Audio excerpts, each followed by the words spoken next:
రేఖ, నీ బట్టలకి దీపమాయిల్ అంటినట్టుంది. నువ్వు వెళ్ళి చేంజ్ చేసుకో. అలాగే వదినా.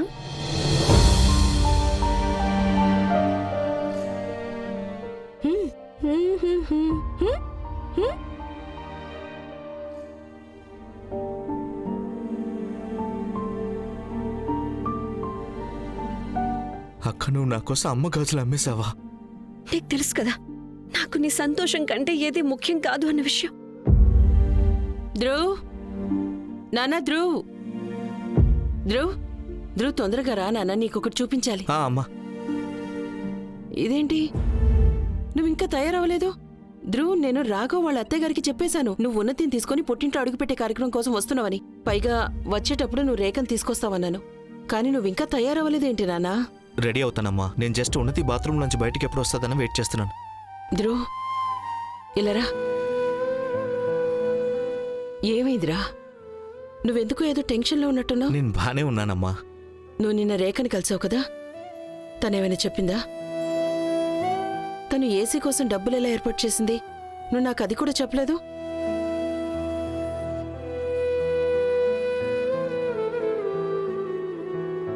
అక్క, నువ్వు నా కోసం అమ్మ గాజులు అమ్మేశావా? అమ్మా, నీకు అక్క గురించి తెలుసు కదా, అక్క ఎంత తెలివైందో. తను ఏదో ఒక మాయ చేసి ఉంటుంది. మాయా? ఎలా? ఎక్కడి నుంచి? తను ఏసీ కోసం లోన్ తీసుకుంది కదా? ఆ అక్క అలాంటిది ఏదో చేసింది. కానీ ధ్రువ్, అమ్మా, అది ఏసీ- వదిలే అమ్మా. నేను ఉన్నతిని తీసుకువెళ్ళాలి కదా. నువ్వేదో చూపిస్తానన్నావు కదా, ముందు అది చూపించమ్మా. నేను అక్కని కూడా తీసుకురావాలి. ట్రాఫిక్ కూడా సరే ఎక్కువ ఉంది. సరే తొందరగా పదా, చూపించు. సరే.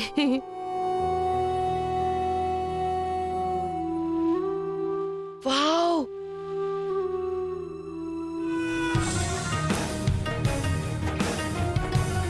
వావ్ యార్, ఉన్నతి వదినా, ఎన్నైనా చెప్పు, మీ డబ్బున్న వల్ల సువాసన భలే ఉంటుంది. దూరం నుంచి తెలిసిపోతుంది ఎవరు డబ్బున్న వ్యక్తి వస్తున్నారని.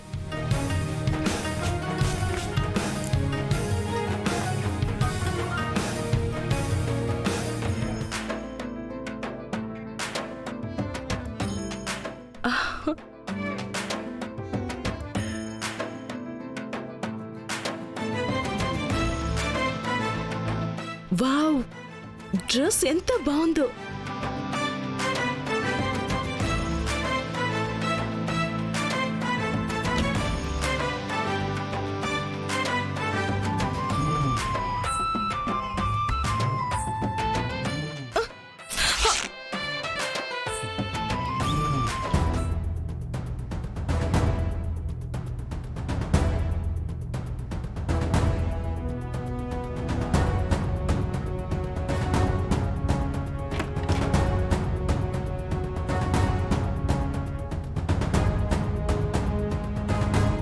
నువ్విక్కడేం చేస్తున్నావు?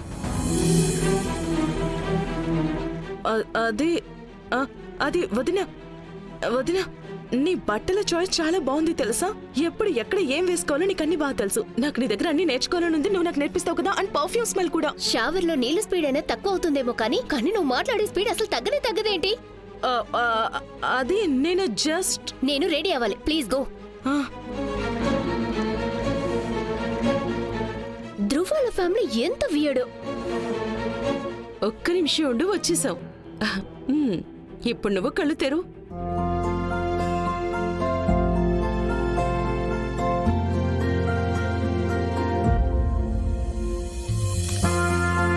ఈ డ్రెస్ ఎంబ్రాయిడరీ అక్క కోసం మీరిద్దరు చేశారా? అరే, మేమిద్దరం కాదు, మీ అమ్మ ఒక్కతే. అది కూడా ఒంటరిగా. ఒక్క చేత్తో రేఖకి పెళ్లి చేశారు, మరొక చేత్తో తన కోసం ఎంబ్రాయిడరీ చేయడం మొదలు పెట్టారు. పైగా మూడో చేత్తో పచ్చళ్ళ బిజినెస్ కూడా మొదలు పెట్టారు. అరే, కానీ 4 చేతులు.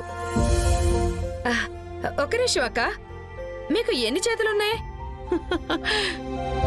అయ్యో సుమ, రేఖ మన కోసం తన 2 చేతులతో ఎన్నో చేస్తుంది. మరి తన కోసం ఏమైనా చెయ్యాలనుకుంటే ఎన్ని చేతులున్నా తక్కువే అనిపిస్తుంది. అర్థమైందా? నువ్వు చెప్పింది నిజమే అమ్మా. అక్క అందరి కోసం ఎన్నెన్నో చేస్తుంది. కానీ ఇక్కడ నేను ఒక్కడినే పనికి మాలిన వాళ్ళ అక్క కోసం ఏమీ చేయలేకపోతున్నాను.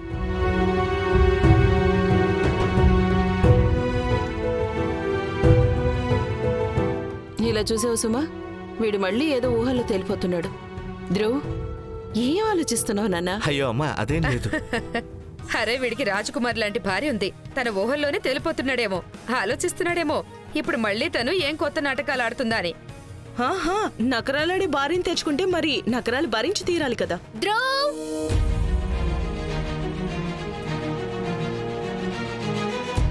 మీరింకా చూస్తూ ఉండండి, ఉన్నతి వదిన నా మీద ఏదో ఒక కొత్త నిందలు మోపేస్తుంది.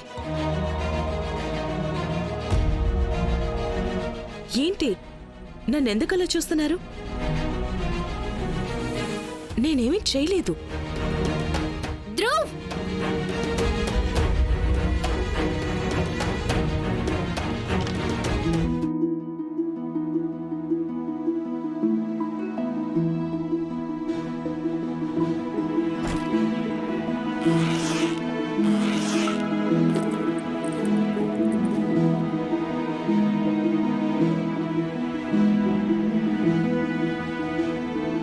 అమ్మ నా చేతులు చూసిందంటే గాజుల గురించి అడుగుతుంది.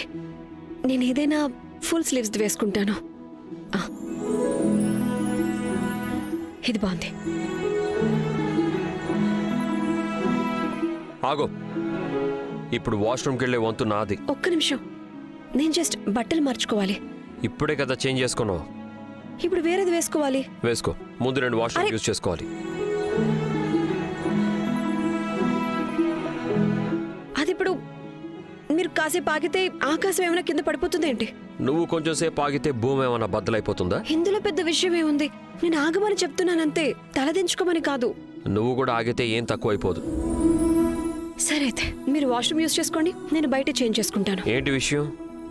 ఈ రోజు చాలా తొందరగా ఒప్పేసుకున్నావే. మీ ప్రాబ్లం ఏంటి? నేను ఒప్పుకున్న ప్రాబ్లమే, ఒప్పుకోకపోయినా ప్రాబ్లమే. అసలు మీకేం కావాలి? ఒక్క నిమిషం. నిన్న రాత్రి నేను నీకు ఒక చెక్ ఇచ్చాను కదా, ఇది దాని ప్రభావం అయితే కాదు కదా? అందరూ చెప్పేది కరెక్టే, డబ్బుకి నోరు లేదు, కానీ పెద్ద పెద్ద వాళ్ళకి నోరు లేకుండా చేస్తుందంట. సరిగ్గా నీకు చేసినట్టే.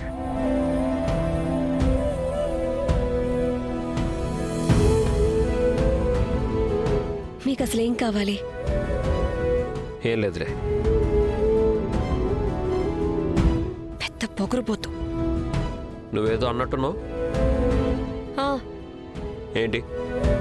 ఏం లేదు.